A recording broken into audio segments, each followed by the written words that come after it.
మీ అందరికీ నా హృదయపూర్వక వందనాలు. చెమ్మగలిగిన దేవుని పిల్లారా, మీ హృదయాలు వెలిగించే మాటతో దేవుడి కొన్ని మాటలు తీసుకొని మెద్దకొచ్చున్నాడు కనుక మీరు నేను కలిసి ప్రభు మాటలు ధ్యానం చేసుకుందాం. రాత్రి కాలం నుంచి మిమ్మల్ని, మీ కుటుంబాలని, మమ్మల్ని, సంఘాన్ని, భూమి మీద నా ప్రతి బిడ్డని జ్ఞాపకం చేసుకొని ఊపిరిని జీవాన్ని దయచేసిన దేవుడికి ప్రభు నేస్తున్నాములు వందనాలు తెలియచేసుకుంటూ ఈ దినం ఏ మాటల చేత అయితే దేవుడు మన హృదయాలు వెలిగించాలనుకున్నాడో ఒక్కసారి ఆ మాటల చేత ధ్యానం చేసుకుని మన హృదయాలు వెలిగించుకుందాం. దేవుని పిల్లలు చూడగలిగితే కీర్తన గ్రంథం 119వ అధ్యాయము 5వ వచనంలో రాయబడిన మాట మనం చూడగలిగితే, ఆహా నీ కట్టడలు నేను గైకొనున్నట్లు నా ప్రవర్తన స్థిరపడి ఉండిన ఎడల ఎంత మేలు అంటున్నాడు. అంటే దేవుని కట్టడలు గైకొనాలంటే దేవుని పిల్లారా ముందే ఏం చేయాలంటే మన ప్రవర్తన స్థిరపడి ఉండాలంట.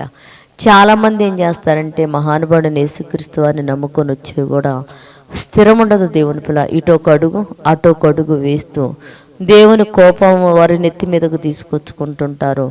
దుష్టు యొక్క ఆలోచన కూడా వాళ్ళు కలిగి నడుచుకుంటూ దేవుడు ఆశీర్వాదాలు పొందకుండా ఉంటారు. కాబట్టి భక్తుడు ఏమంటున్నాడంటే, ఆహా నా ప్రవర్తన స్థిరపడి ఉండిన ఎడల ఎంత మేలు అంటున్నాడు. కనుక భూమి మీద ఉన్న ప్రతి ఒక్కళ్ళు మనస్సు స్థిరంగా యేసుక్రీస్తు వారి యందు ఉండి నిజదేవుణ్ణి తెలుసుకొని ఆయన ఆశీర్వాదాలు పొందినట్లు మనం ప్రార్థన చేద్దాం.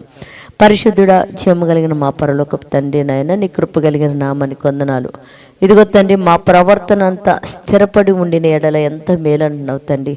అట్టి స్థిరపాటు భూమి మీద మా అందరికీ కలుగు చేసి తండ్రి నీవిచ్చే ఆ దీవెనల ఆశీర్వాదాలు నీ బిడ్డలు పొందినట్లు సహాయం చేయమని క్రీస్తు పేరట ప్రార్థన అడుగుతున్నాము తండ్రి. ఆమేన్.